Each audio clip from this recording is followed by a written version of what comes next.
Welcome back to the Resilient Philosopher. This is De Leon Dantes. This week, we were going to talk about what servant leadership really means.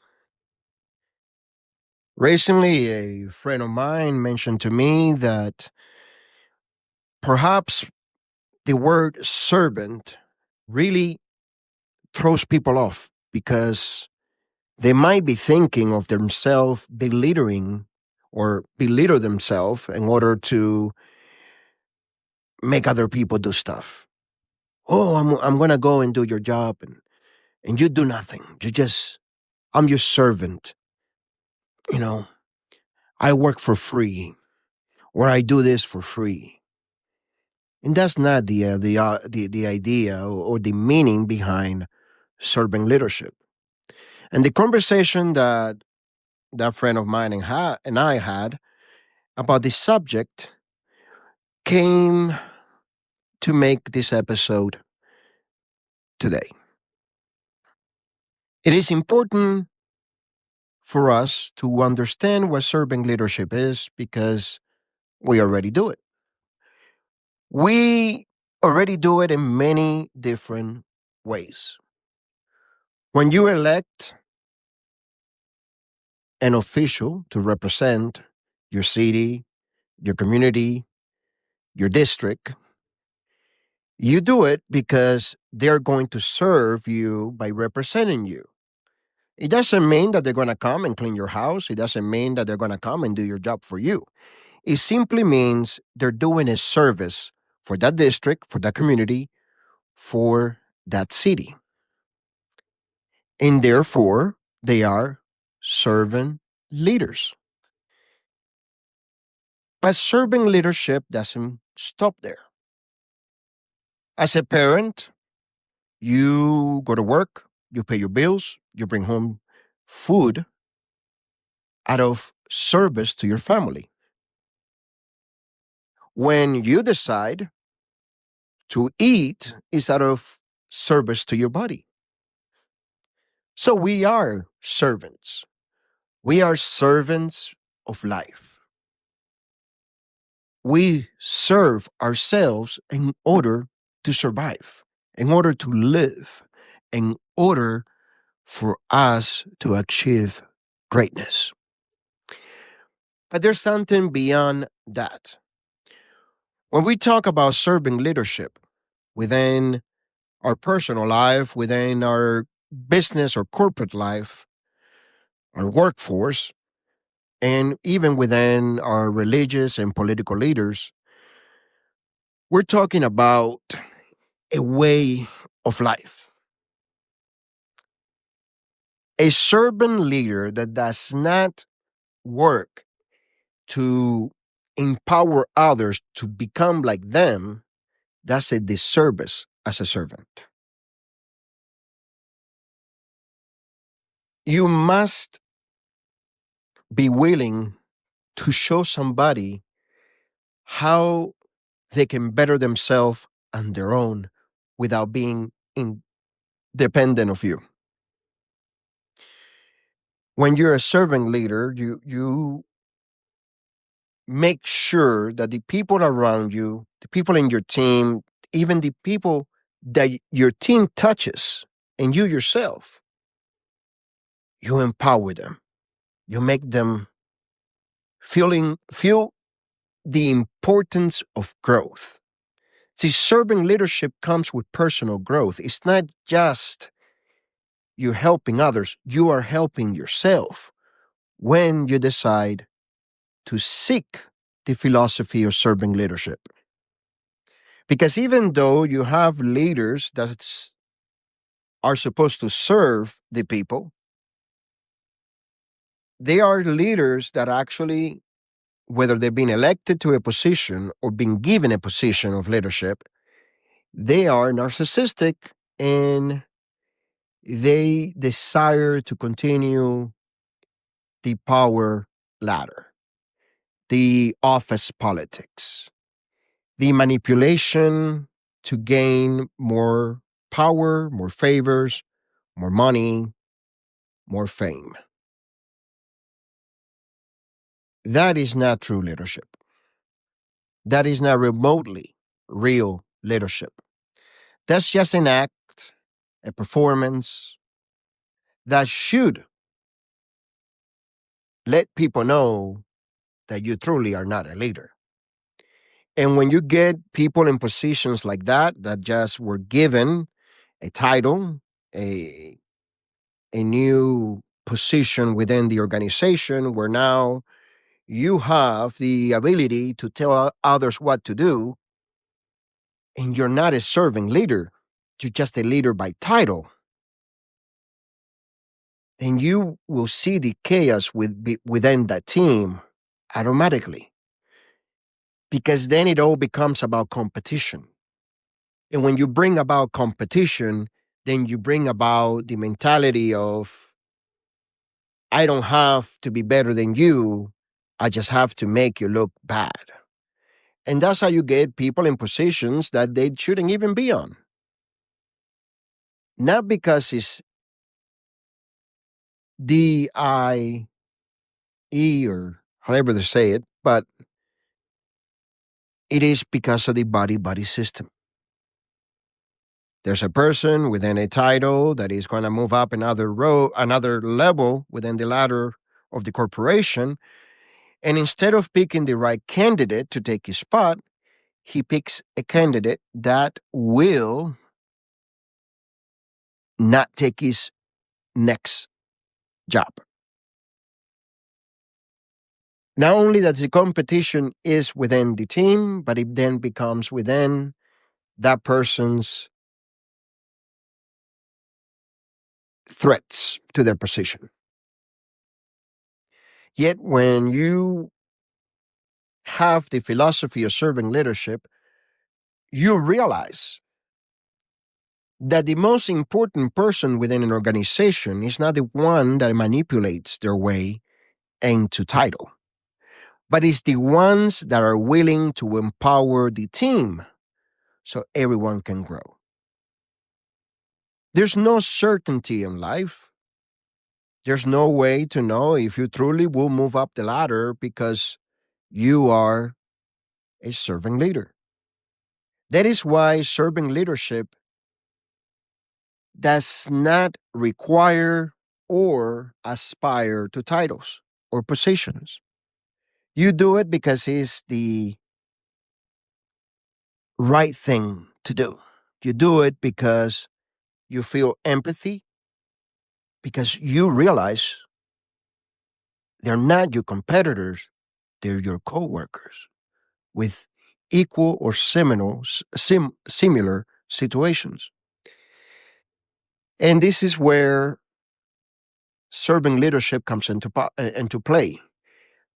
You can be a member of the team without any position or title and be the one that everybody comes to because they want advice, because they need someone to listen to, because you know more and you're a better teacher. And they don't feel like competing against you, but you also don't feel like competing against them. I mean, I witnessed this personally when I was within a position that I lead or led a team.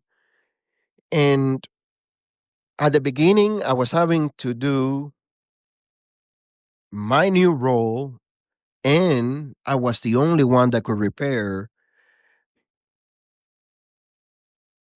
bad parts, let's say. And it wasn't bothering me. I wasn't struggling. But all of a sudden, other people started asking that they wanted to learn. And I taught them. And then something magical happened.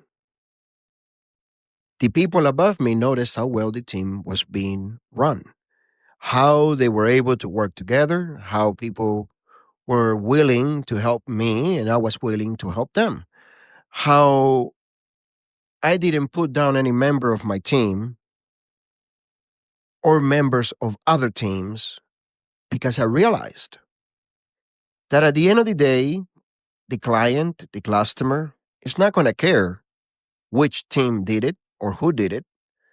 They're just going to think the company did it. And that's not me being a company man or anything like that because I stepped down from that position. And even when I stepped down from that position, people still wanted me to help because they saw within me that I did not care to go up the corporate ladder. That was not my desire. I enjoy more seeing other people succeed than caring about my own personal success. And perhaps that would have made me better within the organization. Perhaps I would have grown within the organization. But if anything I've learned in the past 6 months, if anything I've could gain from the last 6 months and the next 6 months to come, is that I've changed. I've changed from the man I was 6 months ago. And 6 months from now, I will have changed again. And that has made me realize the importance not of a title, but to find a way to help others. And the best way to do that was by creating this philosophy, by creating the resilient philosopher, and establishing Vision Leon LLC. But I want to take it one more step. I want to become an organizational consultant. I want to be the one that people call, as they probably call many others within the field, to help change the culture within an organization, to help move forward proper serving leadership ideas, to help promote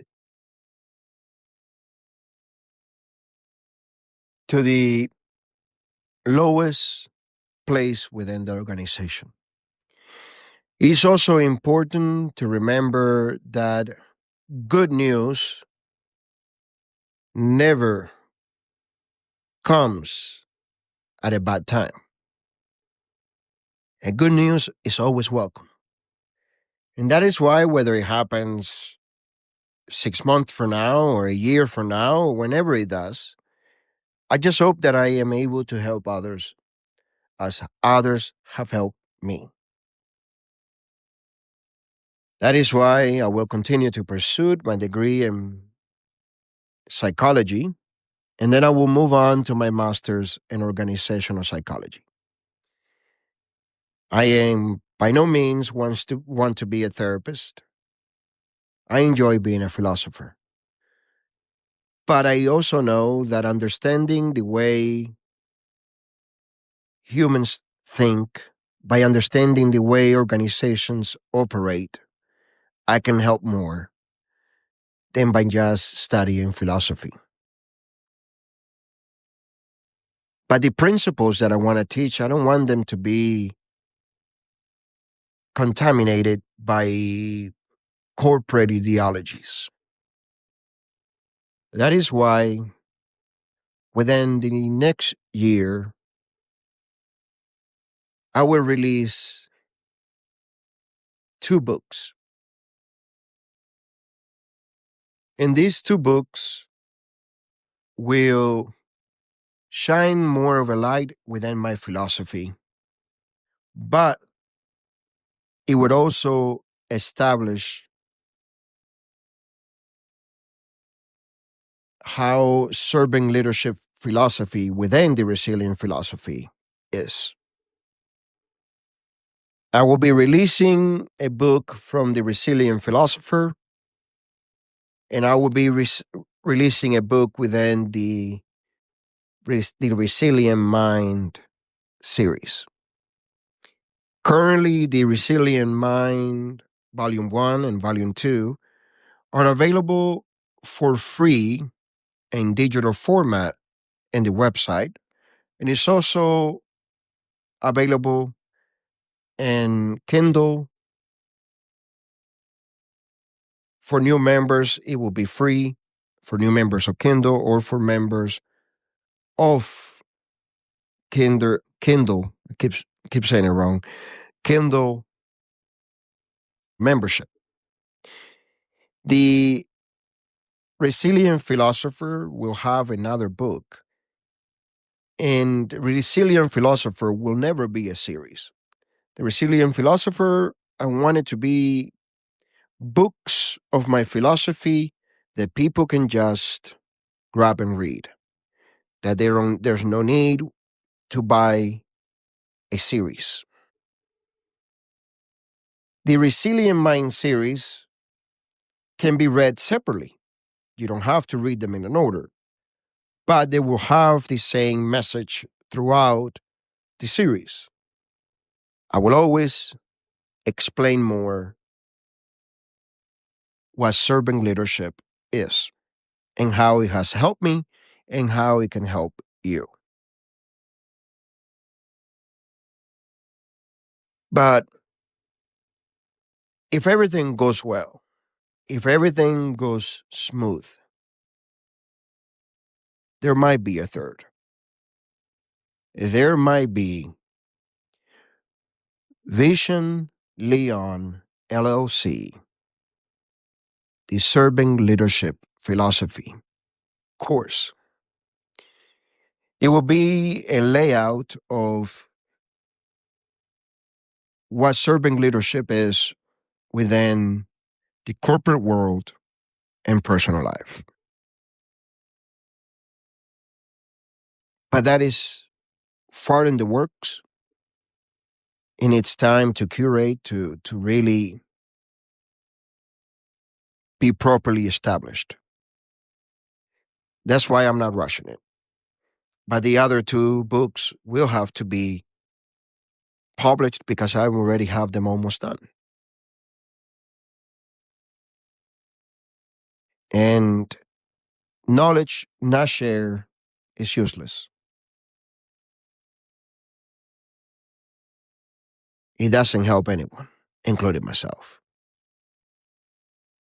The Resilient Philosopher, The Prism of Reality, is also available for free on the website and in Amazon Kindle. It is up to you to share this message, to give me feedbacks, leave comments, to visit the website so you can get a more expanded article on the episodes, and to read other articles. Over 1,000 articles now available. And it's up to you to truly show up every week and spend a little bit of time with me. Because that shows that you're willing to always show up for yourself.